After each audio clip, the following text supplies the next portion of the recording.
കല്യാണം.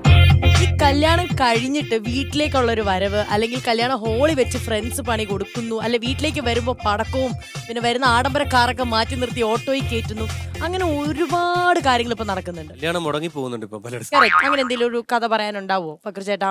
ഞാൻ ഇടയ്ക്ക് നമ്മുടെ 2-3 സുഹൃത്തുക്കളൊക്കെ കല്യാണം കഴിച്ച് ആതിരാത്രിയിലേക്കൊക്കെ ഉള്ള ആ ഒരു ഇതുണ്ടല്ലോ, ആ സമയത്തൊക്കെ ഒന്ന് വിളിച്ച് ശല്യം ചെയ്യാൻ നോക്കിയിട്ടുണ്ട്. ആ, പക്ഷെ അവര് ഫോൺ എടുത്തിട്ടില്ല. ഫോൺ സൈലന്റ് ഫോൺ സൈലന്റിലാണോ എന്താണ് സംഭവം എന്നറിയില്ല. ആ. അങ്ങനെയൊക്കെ ഒന്ന് ശ്രമം നടത്തിയിട്ടുണ്ട്, ഒരു തമാശക്ക്. ഫക്രു ചേട്ടൻ ആദ്യ രാത്രിയില് ഭയങ്കര ടെൻഷൻ ഉണ്ടായിരുന്നു, അതോ കൂളായിട്ടായിരുന്നോ സംസാരിച്ചത്?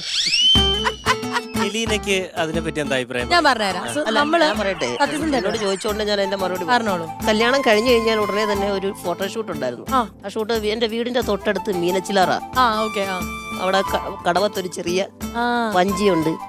ആ വഞ്ചിയിൽ ഇരുന്നൊരു വീഡിയോ വേണമെന്ന് വീഡിയോഗ്രാഫർക്ക് ഒരു ആഗ്രഹം. ഞാനിരിക്കുന്നു, വൈഫിനെ ഇരുത്തുന്നു, എന്നിട്ട് കയറിങ്ങനെ ഇങ്ങോട്ട് അയച്ചു കൊടുത്തിട്ട് ഒന്ന് ശകലം തുഴഞ്ഞു വരാവോ ഒരു ഷോട്ടിന് വേണ്ടി എന്ന് ചോദിക്കുന്നു. ഞാനത് നല്ല ഭംഗിയായിട്ട് ആ റോള് ചെയ്യുന്നു. അപ്പോൾ ഈ വീഡിയോഗ്രാഫർ പറയും, നന്നായിട്ട് തുഴയുന്നുണ്ടല്ലോ, കുറച്ചുകൂടെ അങ്ങോട്ട് പോയിട്ട് ഒറ്റയ്ക്ക് തുഴഞ്ഞു വരാവോ, ഇച്ചിരി കൂടെ വൈഡ് വെക്കാമെന്ന് പറയുന്നു. ശരി ആയിക്കോട്ടെ എന്ന് ഞാൻ പറഞ്ഞു. ഇവൻ എന്നെ വള്ളം ഒരൊറ്റ തള്ളു തള്ളിയിട്ട് ഞാനും വൈഫൂടെ വന്ന് മീനച്ചിലാറിൻ്റെ നടുക്ക് കിടക്കുക ഒരു ചെറിയ കുഞ്ഞു വള്ളം. എൻ്റെ അളിയനുണ്ട്, പുള്ളി ആ സമയത്ത് ബ്ലാക്ക് കാറ്റ് കമാൻഡോ ആയിരുന്നു. പുള്ളി പാൻ്റൊക്കെ ഊരി തുടങ്ങി ചാടാൻ വേണ്ടി. കാരണം കഴിഞ്ഞു, കുഴപ്പമായി. കാരണം ഞാൻ തുഴഞ്ഞിട്ടൊന്നും ഈ വള്ളം അടുക്കുന്നില്ല, കാറ്റ് പിടിച്ചിങ്ങനെ പോവുക. അപ്പോൾ ഞാൻ വൈഫിനോട് പറഞ്ഞു, അനങ്ങണ്ട, അങ്ങനെ തന്നെ ഇരുന്നോ, നമ്മൾ ഉദ്ദേശിക്കുന്ന കടവത്തല്ലേ വേറെ ഏതെങ്കിലും കടവത്തിൽ ഞാൻ അടുപ്പിക്കും എന്ന് പറഞ്ഞിട്ട് 2-3 അപ്പുറത്തുള്ള കടവിലാണ് ഈ വണ്ടി അല്ല ഈ വള്ളം ചെന്ന് അടുത്തത്.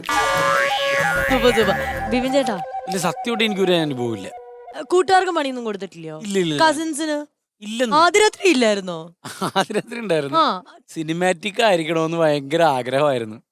അത് നടന്നില്ല. പാലുമായിട്ട് വരുന്നു, കാത്തിരിക്കുന്ന ബിബിൻ ജോർജ്, അങ്ങനെയൊക്കെ ഉണ്ടായിരുന്നു. അങ്ങനെയൊക്കെ ആയിരുന്നു എന്റെ മനസ്സിൽ. അതൊന്നും ഇല്ലായിരുന്നു. ജനലിന്റെ അവിടെ പോയി ഇങ്ങനെ നിൽക്കുന്നു, ബാക്കിൽ വരുന്നു എന്നൊക്കെ ആയിരുന്നു. പക്ഷെ ഒന്നും അങ്ങനെയൊന്നും ഉണ്ടായിരുന്നില്ല. മണിക്കൂടി ചേട്ടൻ എങ്ങനെ പണി കൊടുത്തിട്ടുണ്ടോ? ഞങ്ങൾ ഈ പറയുന്ന പോലെ ഞങ്ങൾ ഒരു 20 സുഹൃത്തുക്കളുണ്ട്. ആ, മതിയല്ലോ. അപ്പൊ ഈ പറയുന്ന പോലെ ഇവരുടെ എല്ലാ കല്യാണങ്ങളും ആദ്യരാത്രി ഒക്കെ ആഘോഷങ്ങളാണ്. ഞങ്ങളുടെ ഒരു സുഹൃത്തിന്റെ കല്യാണം ആദ്യരാത്രി ഈ പറഞ്ഞ പോലെ ഇവന്മാര് എന്തിനാണ് അത് ചെയ്തത് എനിക്കിപ്പോഴും മനസ്സിലായിട്ടില്ല. അതിനകത്തൊരു കാർഡ് സെറ്റ് ചെയ്ത് വെച്ചേക്കണ ഇവന്മാര്. അതിനകത്ത് ഇനി ചെയ്യാൻ ഒരു ഇടമില്ല, അവരെവിടെ കിടക്കുമെന്ന് എനിക്ക് അറിഞ്ഞൂടാ.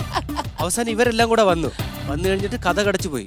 അതിലൊരുത്തി ജനല് തുറന്നു വെച്ചിട്ട് വേറെ എന്തോ ഒരു സാധനം എടുത്തുവാൻ പോയിട്ട് അവര് ലൈറ്റ് അണച്ച് ഇവൻ വേറൊരു മടല എന്തോ കൊണ്ടുവന്ന് കുത്തി.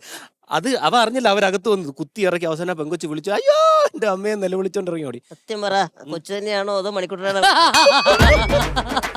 എന്തൊക്കെ കഥകളല്ലേ, ഒരുപാട് കാര്യങ്ങളാണ്. അപ്പൊ ഇന്ന് ഇവിടെ ഒരു ആദ്യരാത്രി നടക്കാൻ പോവുകയാണ്. ആണോ?